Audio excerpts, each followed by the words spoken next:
Thanks for listening. And it's our very great honor to introduce to you Bernie Sanders.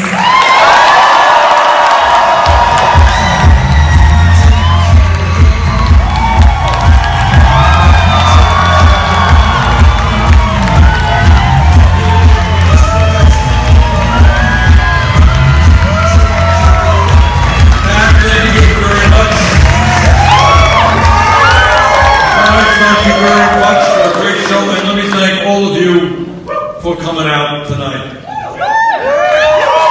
All right, I'm going to be blunt and get to the point. How's that? I'm going to give you a long speech. This is what I am going to say. Your generation of folks in America under 30, are the most progressive generation in the history of the United States of America.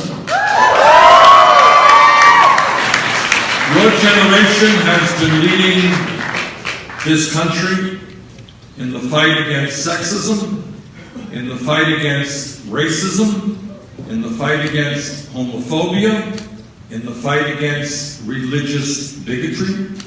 And your generation, unlike the President of the United States, actually believes in science.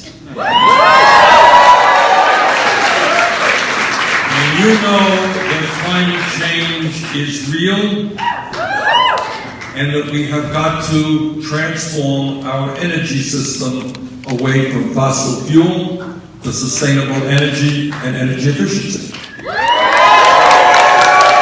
That's what tens of millions of young people around this country know. That's the good news. Let me give you the bad news.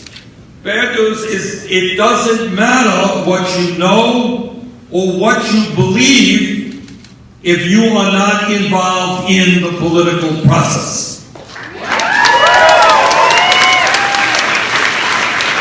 Nobody cares about your views on climate change or sexism or racism unless you are standing up, fighting back, and electing people who are going to reflect your views. And that is the simple reality. I'll give you more bad news. 4 years ago, in America, we had the lowest voter turnout for a midterm non-presidential election since World War II, over 70 years ago. And working people did not vote, low-income people did not vote in large numbers, people of color did not vote in large numbers, and the voter turnout for young people was beyond abysmally bad. That's the fact. Now, the good news is that all over this country, we are beginning to see some real change in that.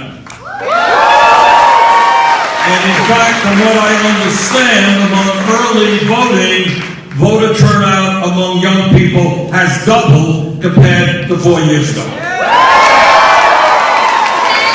that's a big deal. It's a big deal, but it still doesn't mean much because that base that is doubled still is not all that high. Here is the simple truth. If people under 30 in America, who by and large are progressives, if those people voted in the same percentage as the general population, we could transform America. So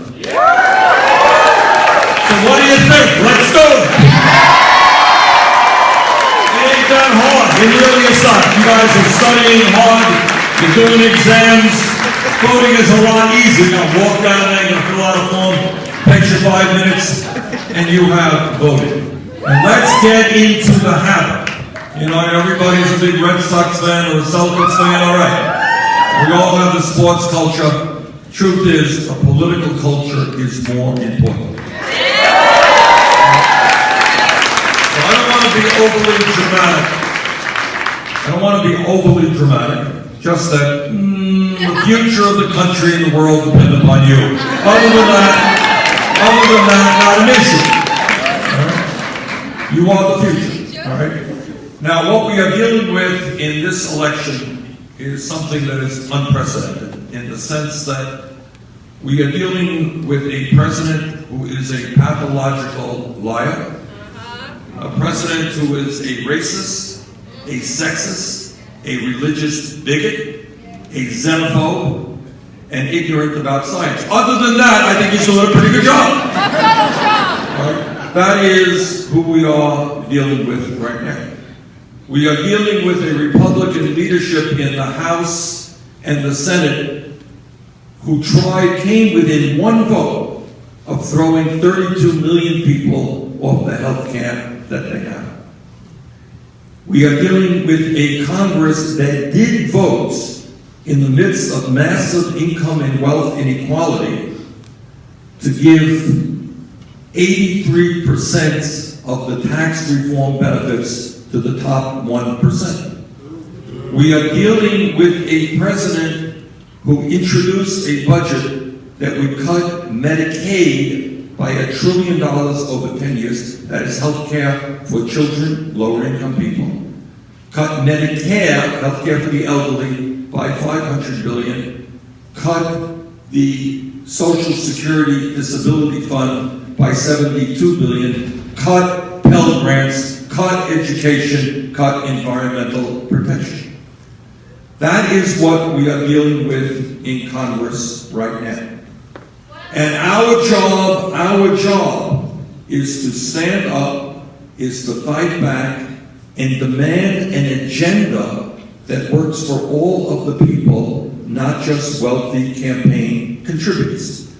Now, all over the country right now, no matter what state you're in, you're turning on TV and you're seeing ugly 30-second ads. And people say, well, where did these ads come from?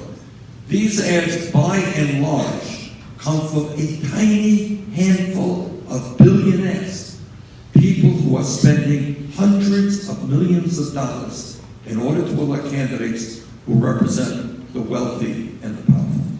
So what we have got to do is not only reject these ugly ads, what we have got to do is understand that we have a corrupt campaign finance system that we have got to overturn this disastrous Citizens United Supreme Court decision.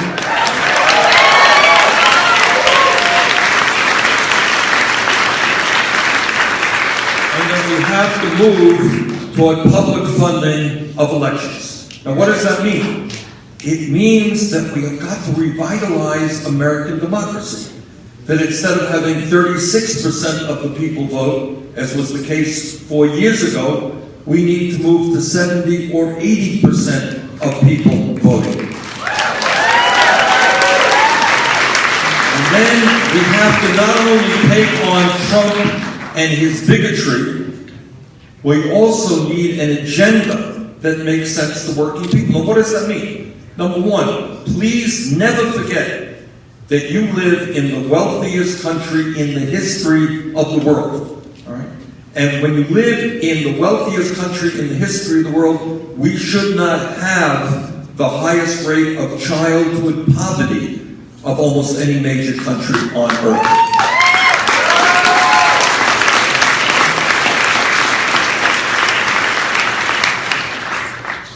What we should be having, what we should be having instead is an educational system which is the best in the world. We should be having universal, affordable child care. And you know what else we should be having, and some of you don't know this? There are countries around the world who understand that in a competitive global economy, countries need the best educated workforce that they can find if they're going to be effective in international competition. And that means that young people should not have to go deeply in debt to get a higher education.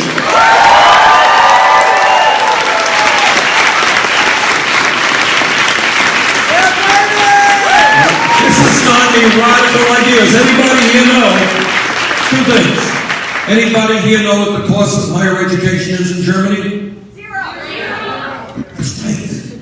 What they understand in Germany is they want to make sure that all of their young people, regardless of income, are able to get the best education that they can. It's not only Germany, a number of countries around the world. The truth is, it's not only European countries. 50 years ago in the United States of America, some of our great public universities, the University of California system, City University in New York City, were tuition free. Our job right now, and we got to stand up and fight for it, is to tell the Congress that instead of giving $1 trillion in tax breaks to the 1%, let us make public colleges and universities tuition free.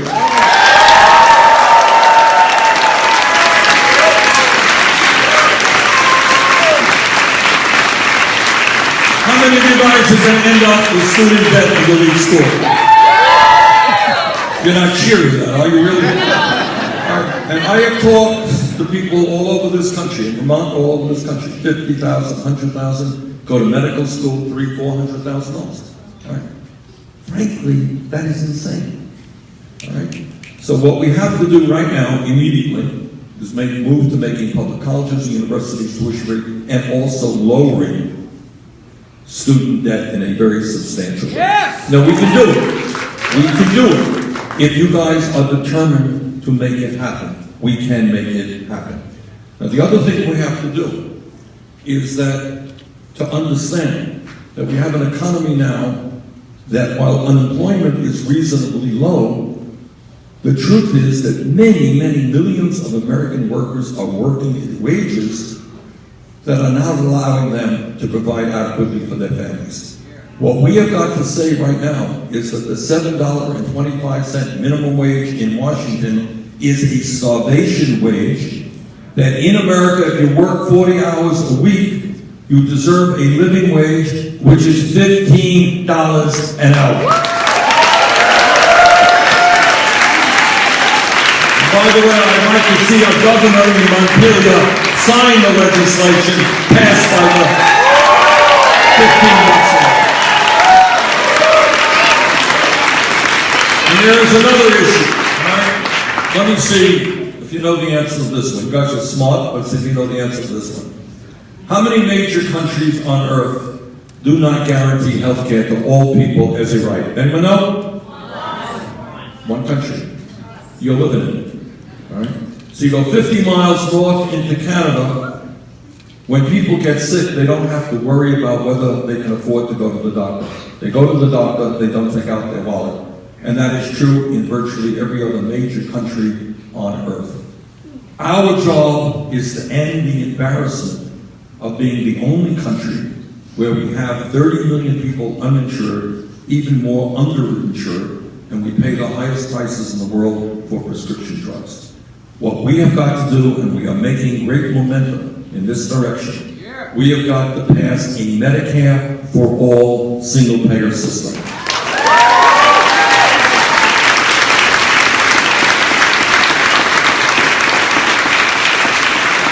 Now the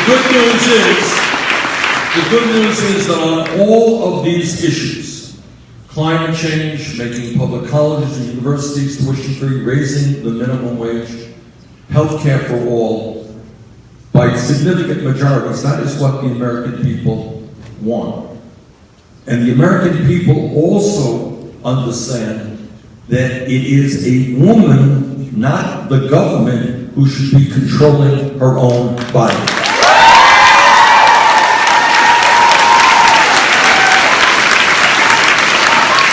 70% of the American people are opposed to repealing Roe versus Wade.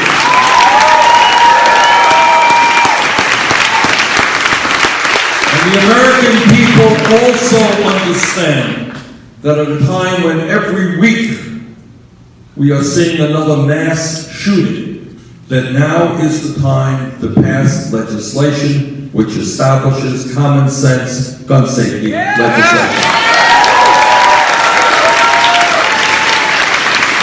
We have got to improve and expand background checks.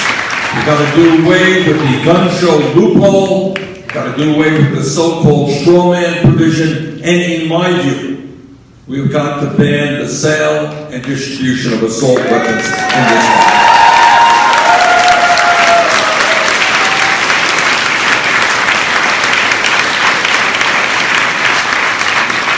Some of you may know that in America we have more people in jail than any other country on earth. China, 4 times our size, we have more people in jail than China does. We have a system which is criminal justice system, which is broken and in many ways a racist system. Because while we have 2 million people in jail in general, they are disproportionately African American, Latino, and Native American. There are a couple of things that right away we are beginning to see some progress on. Many of you don't know this. That right now, as we speak, there are 400,000 people in jail at this moment for the crime of being poor. Their crime is that they are in jail now and they cannot afford cash bail. If you are arrested for something, you come up with $500 or $1,000, you get bailed out, and you're prepared for your trial. If you are poor, you don't have that $500, you're rotting in jail waiting for that trial. You're not able to go to work, you may lose your apartment, and so forth. Second part of a very broken criminal justice system is the need to understand that the so-called war on drugs has been an abysmal failure.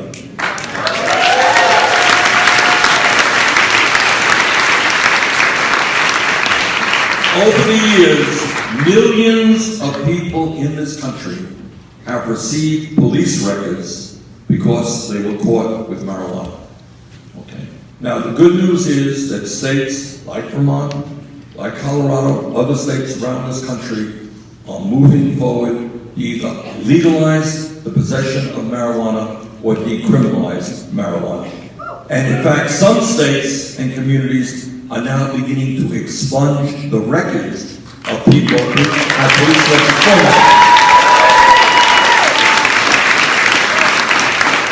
Our goal, and we're beginning to see attorney generals and prosecutors and district attorneys being elected who understand that their function is not to lock up more people, but in fact to reduce the prison population. And when we do that, we understand that the way forward is not to invest in more jails and more incarceration, but to invest in jobs for our young people and education. We have got to be thinking, and we need your help on this. We need your help on this. How do we make sure that young people are engaged in a creative and a constructive way so they don't get involved in destructive activities or self-destructive activities? Last point that I want to touch on. We have a president of the United States who is demonizing immigrants. But the good news is his views do not reflect where the American people are at.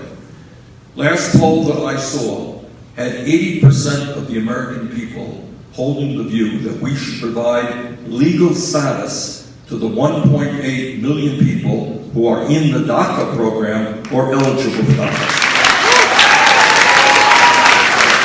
These are, as you know, young people who were raised in the United States, who went to school in the United States, who know no other country but the United States. And we must stand with these young people and not allow them to be persecuted or deported.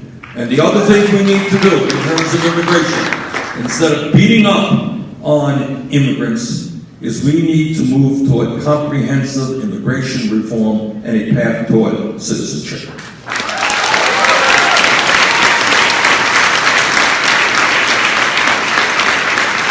Now, on all of these issues, these are not radical ideas that I'm espousing to you. On all of these issues, the vast majority of the American people are in agreement. The problem is we have leadership in the Congress now, Republican leadership, who have turned their backs on the American people and are doing the bidding of very wealthy and powerful campaign contributors. All right. Now, let me just conclude by saying this. This election, obviously, is about education, it's about climate change, it's about sexism, it's about the economy, it's about foreign policy, it's about a million things. But because of the nature of this president, this election is about something deeper. Historically in America, when we have elected people to the presidency, no matter what their views are, conservative, liberal, they have understood that a very important function of the President of the United States is in a very diverse nation. We are many, many people. That in a very diverse nation, the job of the President of the United States is to bring us together. Whether you're black, or you're white, or you're Latino, Asian American, Native American, gay, straight, male, female, the function of the President is, yeah, we have our disagreements, but first and foremost, we are all Americans. For the first time in the modern history of our country, we have a president who very intentionally and in a very calculated way is trying to divide us up by the color of our skin, by the country we came from, by our religion, by our sexual orientation. Now, I don't have to tell anybody in this room that our country, the country that we love and we're very proud of, has had a very rocky history like every other country on earth. We all remember the terrible things done to Native Americans by the settlers who came here. We all know the abomination of slavery and segregation and racism and what that has done to African Americans in this country.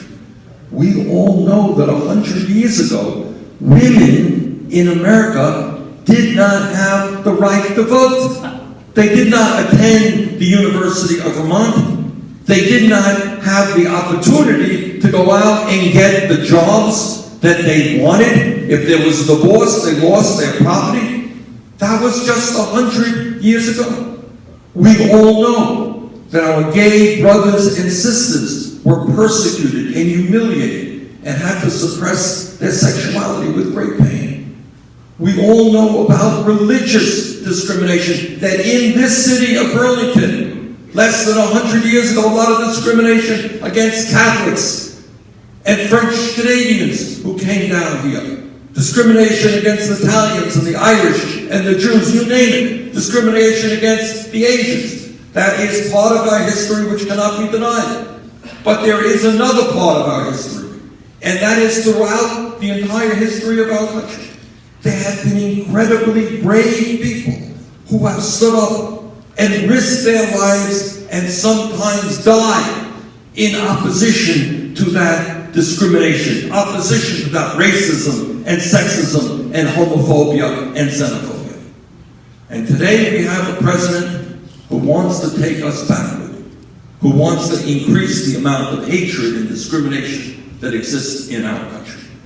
And I know that you join me in telling Mr. Trump that this country is not going backwards, we are going forwards to a non-discriminatory society.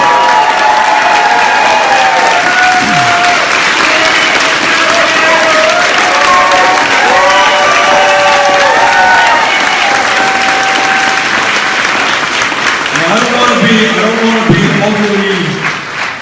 be overly dramatic. You know, I deal with this stuff every day, and most people don't. I'm running all over the country and all that stuff. But the future of this country is quite literally in your hands. It's not just this coming Tuesday, it's in the future.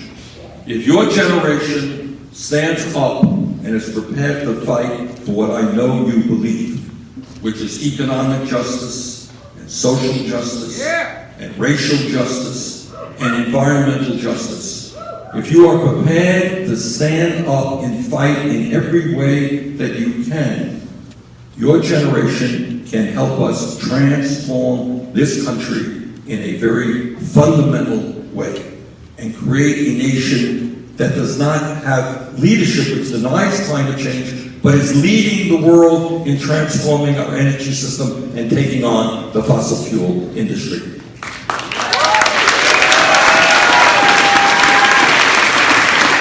We can do those things. We can make public colleges and universities tuition-free. We can have health care for all. Instead of giving tax breaks to billionaires, we must demand that they stop paying their fair share of taxes. We can deal with criminal justice reform, immigration reform. We can do all of those things. But we will not accomplish that if a handful of billionaires control the political process. So this Tuesday is the most important midterm election in our history. And what I am asking of you, in fact begging of you, is not only come out and vote, but bring your friends. Sit down and confront your friends. When your friends tell you, oh, politics is all bullshit, it doesn't matter, explain to them that if they want to go out and get a decent job, they don't want to have enormous debt, if they want their kids to breathe clean air and drink clean water, if they want to end sexism and racism in this country, this election is not bullshit, and politics is not bullshit.